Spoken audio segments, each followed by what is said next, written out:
Sebanyak 1,2 juta vaksin COVID-19 buatan Sinovac Biotech asal Tiongkok tiba di tanah air. Pemerintah kini tengah menyusun skema pendistribusian vaksin yang rencananya akan didistribusikan pada bulan Januari 2021.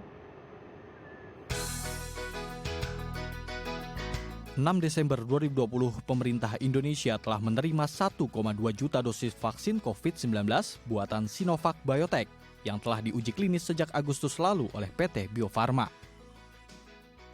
Sejumlah vaksin COVID-19 ini akan segera didistribusikan setelah mendapat izin edar dan persetujuan penggunaan darurat oleh Badan Pengawas Obat dan Makanan atau BPOM. Pemerintah memproyeksikan pendistribusian vaksin pada bulan Januari 2021.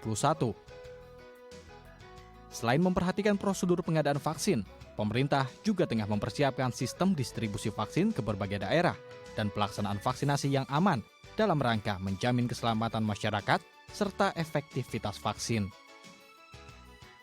Pemerintah menyatakan pendistribusian vaksin COVID-19 menggunakan skala prioritas. Vaksin didistribusikan terlebih dahulu untuk kelompok masyarakat yang paling berisiko terpapar COVID-19, yaitu tenaga kesehatan. Ya, untuk membahas bagaimana pendistribusian vaksin COVID-19 ini dan siapa saja yang akan mendapatkan vaksin tersebut, kita telah terhubung dengan Dr. Ede Surya Darmawan, selaku Ketua Umum PP Ikatan Ahli Kesehatan Masyarakat. Selamat pagi, Pak Ede. Selamat pagi, Mbak Prilly. Ya, Pak Ede, 1,2 juta dosis vaksin sudah didatangkan asal Sinovac Biotech, kemudian memang rencana prioritasnya adalah untuk tenaga kesehatan. Sejauh ini bagaimana, Pak Ede, koordinasi dari pemerintah sendiri? Untuk koordinasi memang ini kami sebenarnya menunggu penjelasan yang lebih detail ya, lebih rinci. Karena sejauh ini kami, organisasi profesi dan dalam ini Ikatan Ahli Kesehatan Masyarakat Indonesia, dan diundang untuk melakukan persiapan ya dalam hal distribusi dan melakukan pelatihan bersama yang dikoordinasikan oleh Kementerian Kesehatan, dalam hal ini Badan Perencanaan dan Pengembangan Sumber Daya Manusia atau BPSDM Kesehatan. Nah, dengan didatangkannya 1,2 ini memang bagi kami ada pertanyaan ya, mengingat sebenarnya kan yang kita tunggu justru hasil uji coba yang dikembangkan Sinovac dengan Fakultas Kedokteran Unpad dan Rumah Sakit Hasan Sadikin. Jadi memang di sini membutuhkan penjelasan yang lebih terperinci. Apalagi kalau nanti ini diprioritaskan untuk tenaga kesehatan. Apa yang kami yang pertama adalah tentu saja sebagaimana vaksin secara umum, kita kan mengharapkan vaksin itu bisa betul-betul dikembangkan dengan sebaiknya, kualitasnya tinggi dan aman ya, tidak mengakibatkan kondisi apapun. Yang kedua juga kami mengharapkan penjelasan tentang efikasinya ya.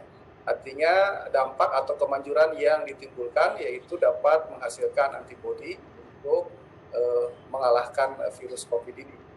Yang ketiga tentu saja kita juga mengharapkan bahwa kualitasnya ini mampu membangun antibodi untuk waktu yang cukup lama. Nah, informasi ini yang barangkali kami sangat menunggu dari pemerintah, dan kami dari Ikatan Ahli Kesehatan Masyarakat tentu saja siap untuk berkoordinasi dan bekerja sama. Saya kira itu, Pak Brili. Baik, jadi tinggal menunggu sebetulnya nanti dari BPOM ya, karena ini kan yang dikirim langsung. Tetapi yang sedang uji fase ketiga itu ada di Bandung begitu. Nah, kemudian nanti ketika BPOM sudah mengeluarkan EUA sebagai emergensi untuk bisa diterapkan kepada tenaga kesehatan, proses distribusinya melalui lembaga, ikatan dokter, terus ikatan lainnya, ada berbagai ikatan lagi. Terus apakah nanti akan melalui lembaga tersebut atau langsung ke rumah sakit darurat, Pak Ede?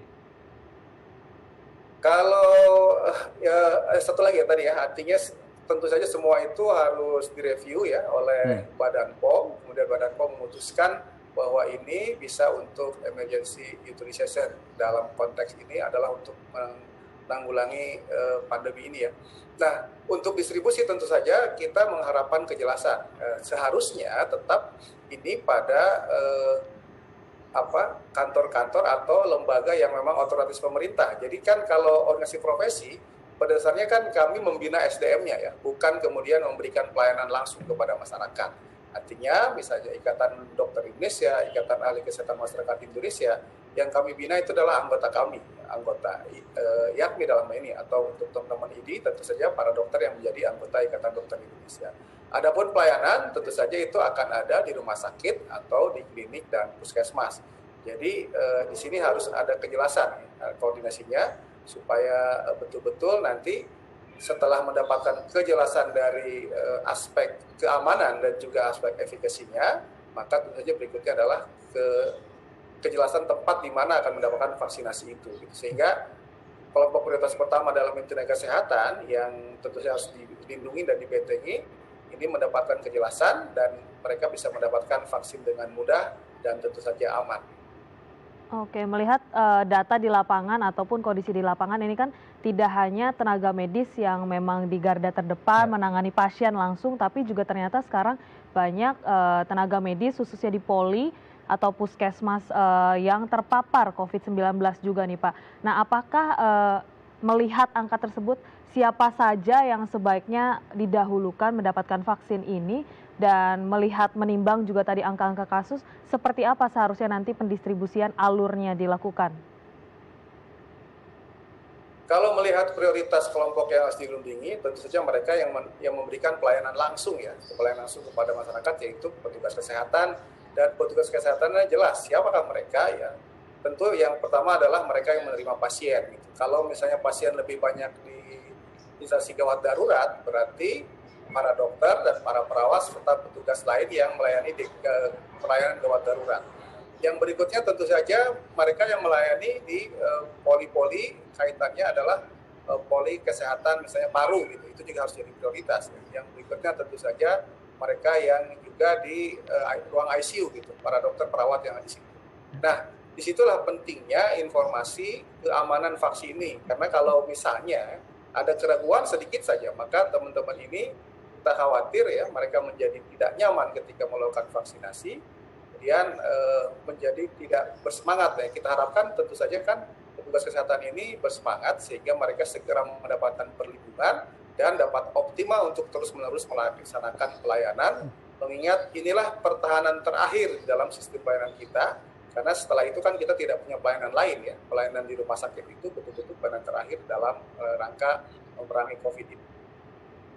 Oke, baik.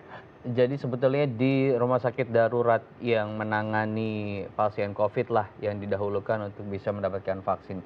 Dan tadi kejelasan informasi mungkin nanti kita bisa tanyakan langsung ya kepada juru bicara yang kemarin sudah dilantik langsung gitu ya oleh pemerintah. Kemudian Pak Ede, seberapa efektif kalau misalnya Anda melihat begitu ya dengan adanya vaksin dengan prioritas kepada tenaga medis yang menangani COVID-19 ini bisa melindungi mereka gitu, dari sisi tadi penularan COVID-19 terhadap tenaga kesehatan yang saat ini bertugas? Nah ini yang masih jadi diskusi ya, yang belum dapat gambaran, karena kan vaksinnya misalnya kan baru beberapa yang selesai pada bulan ini gitu. Sementara proses realnya kan untuk mengetahui apakah ini efikasinya atau dampak bisa menimbulkan antibodi itu tahan berapa lama, kita belum mengetahuinya. Jadi ini masih berdasarkan prediksi gitu. Jadi ya barangkali memang masih memerlukan waktu untuk mengetahui yang real. Karena kalau mengatakan dari hari divaksin sampai kemudian selesainya divaksin, misalnya katakanlah tahan 6 bulan gitu ya, artinya setelah 6 bulan kita harus melakukan vaksinasi berikutnya.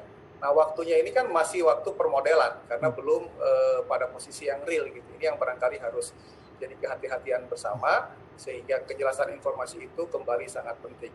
Nah adapun pemilihan misalnya rumah sakit darurat, sebenarnya kan rumah sakit darurat katakanlah Wisma Atlet itu kan pada posisi lebih ke arah tempat isolasi ya.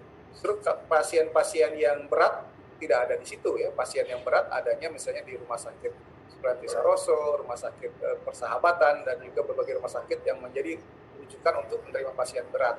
Sehingga prioritas itu harus jelas diberikan kepada kelompok mana yang betul-betul ya bisa memberikan perlindungan kepada dirinya supaya tetap memberikan pelayanan. Dengan 1,2 juta vaksin itu, tapi dengan modelnya harus 2 kali, berarti kan hanya 600.000 tenaga kesehatan yang tahap awal bisa dilindungi. Oke, jadi masih menunggu rumah sakit rujukan ya tadi ya? Di rumah sakit rujukan tadi ya. Kemudian Pak Ede ini kan sambil menunggu vaksin mungkin masih dilakukan uji juga kan, uji untuk izin edar. Kemudian melihat juga angka kasus yang terus meningkat, antisipasi apa sih untuk para tenaga medis sekarang yang berada di garda terdepan untuk juga tetap bisa melayani dengan baik dan itu juga sambil menunggu vaksin didistribusikan, Pak Ede? Saya ingin koreksi sedikit ya Mbak, jadi sebenarnya garda terdepan itu masyarakat ya, Iya. dalam Oke. konteks pelayanan pandemi ya. Karena tenaga medis itu justru di garda terakhir, kalau mau di garda terdepan di dalam konteks pelayanan ya. Tapi kalau untuk pandemi kan seharusnya garda terdepan adalah di pertahanan awal, yaitu pencegahan, supaya tidak ada kasus baru gitu. Jadi inilah yang harus kita lakukan. Negara ini harus memprioritaskan upaya darurat Kesmas itu dengan cara menguatkan masyarakat, sehingga masyarakat pada posisi semakin tahu, semakin mau, dan semakin mampu untuk menerapkan 3M sebagai preventive measure. Nah, untuk petugas kesehatan tentu saja ya, tidak menunggu vaksin. Petugas kesehatan ini pertama adalah kemampuan fisiknya harus ditingkatkan dengan sebaiknya. Dengan cara apa? Dan pertama adalah shift pekerjaan yang jelas ya, jangan kemudian misalnya mereka melakukan overtime, overworking, akibatnya overburden, dan itu mengakibatkan mereka kurang konsentrasi, kelelahan, dan akan mudah terkena berbagai penyakit. Itu harus dilakukan. Perlindungan kepada mereka dengan memberikan APD yang bagus, ya, suplemen, makanan yang bergizi, dan istirahat yang cukup itu harus diberikan. Juga pendampingan dari aspek psikologi ya, supaya mereka jangan kemudian mengalami stres yang berkepanjangan tanpa solusi. Juga, karena ini aset utama ya, betul-betul mereka inilah benteng pertahanan terakhir. Kembali ya, kalau benteng terakhir tidak ada, itu tidak bisa melakukan perlawanan apalagi. Barangkali itu bagus. Kan? Jangan kemudian misalnya gara-gara nunggu vaksin, kita menjadi abai terhadap upaya peningkatan kesehatan dan juga peningkatan keselamatan dari para petugas kesehatan yang betul-betul bekerja 24 jam di pelayanan-pelayanan kesehatan kita, baik itu. Oke, baik. Jadi setelah vaksin diberikan kepada teman-teman yang saat ini tengah bertugas sebagai benteng terakhir, dan APD juga sebetulnya tetap harus maksimal ya, begitu ya. Karena kita juga masih belum tahu hasil secara otentik signifikan hasilnya seperti apa, apakah sangat efektif untuk bisa menangkal virus tadi. Dan salah satu caranya adalah kedua hal tersebut ya, protokolnya diterapkan, vaksinnya juga diberikan. Baik, Dr. Ede, terima kasih sudah berbagi informasi. Kita harapkan juga tidak hanya tenaga kesehatan yang mendapatkan vaksin lebih cepat, tapi juga masyarakat kita juga bisa lebih cepat mendapatkan vaksin tersebut. Terima kasih, Dr. Ede. Terima kasih. Sehat. Ya pemirsa, kita akan berbincang tentang kreasi lampu hias dari LIDI. Tetap bersama kami di Halo Indonesia.